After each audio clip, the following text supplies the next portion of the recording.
చూసారుగా, ఇదండి నా వరుస, నాని వరుస.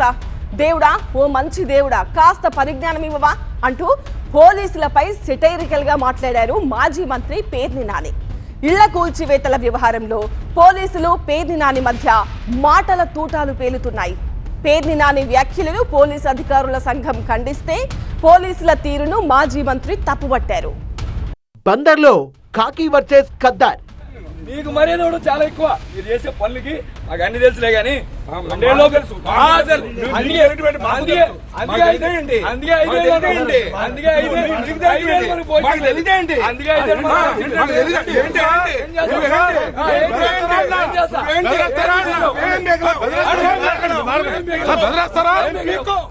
ఇలా పేర్ని కిట్టు పోలీసుల మధ్య మొదలైన గొడవ పేర్ని నాని ఎంట్రీ తర్వాత మరింత హీట్ పెంచింది.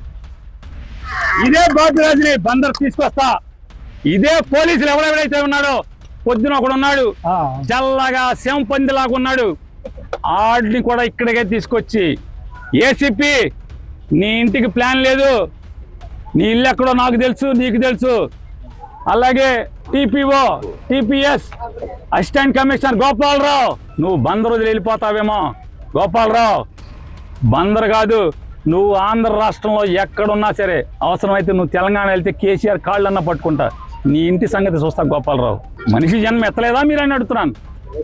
మనిషి జన్మ ఎత్తలేదా ఎవడు మీరు? అసలు అధికారుల వాళ్ళందరి జీవితాల్లో గుణపం దింపితే, ప్రొక్లైన్ దింపితే, జేసీపీ దింపితే ఎంత నొప్పి కలుగుతుందో ఆ నొప్పి అంతా నీకు చూపించబోతే పేర్ని కృష్ణమూర్తి కొడుకే కాదు.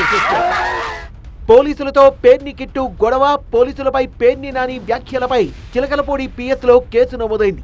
అక్రమ నిర్మాణాల కూల్చివేతల దగ్గర పోలీసులపై అనుచిత వ్యాఖ్యలు చేశారంటూ కేసులు నమోదయ్యాయి. మరోవైపు పోలీసులపై పేర్ని నాని వ్యాఖ్యల్ని తప్పుపట్టింది పోలీసు అధికారుల సంఘం.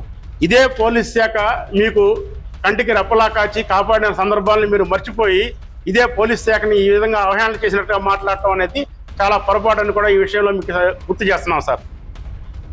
ఒక మాజీ మంత్రిగా మీరు ఉపయోగించే భాష సభ్య సమాజం తలదించుకునేలాగా ఉంటుంది. పోలీస్ శాఖను తోలనాడి మాట్లాడడం, ఒక సర్కిల్ ఇన్స్పెక్టర్ గారినో, డిఎస్పీ గారినో, ఇతర ఉన్నతాధికారులను మీడియా శాఖ సమక్షంలో ఏకవచనంతో సంబోధిస్తే మీ స్థాయి పెరుగుతుందని మీరు భావిస్తున్నారేమో కానీ దానివల్ల మీ స్థాయి దిగజారిపోతుందనే విషయాన్ని మీరు గుర్తుంచుకోవాలి, గమనించాలని కూడా ఈ సందర్భంలో మీకు తెలియపరుస్తున్నాం సార్. అయితే తాను పోలీసుల్ని దూషించలేదన్నారు వైసీపీ నేత పేర్ని నాని. ఒక్క అవినీతి అధికారిని విమర్శిస్తే శాఖను మొత్తం విమర్శించినట్లు కాదన్నారాయన. కాకి యూనిఫామ్ మాటున పాపాలు చేస్తున్నా, తప్పులు చేస్తున్నా, అధికారిక పార్టీకి లోబడి వేధింపులు చేస్తున్నా ఏమీ అనకూడదు. అతన్నంటే మమ్మల్ని అందరినీ అన్నట్టే అంటే ఆయన లంచం తీసుకుంటే మిమ్మల్ని అందరూ తీసుకున్నట్టేనా? ఎవరైతే తప్పు చేస్తున్నారో తప్పు చేస్తున్న వాళ్ళని ప్రశ్నిస్తున్నాం, గట్టిగా మాట్లాడుతున్నాం, హెచ్చరిస్తున్నాం.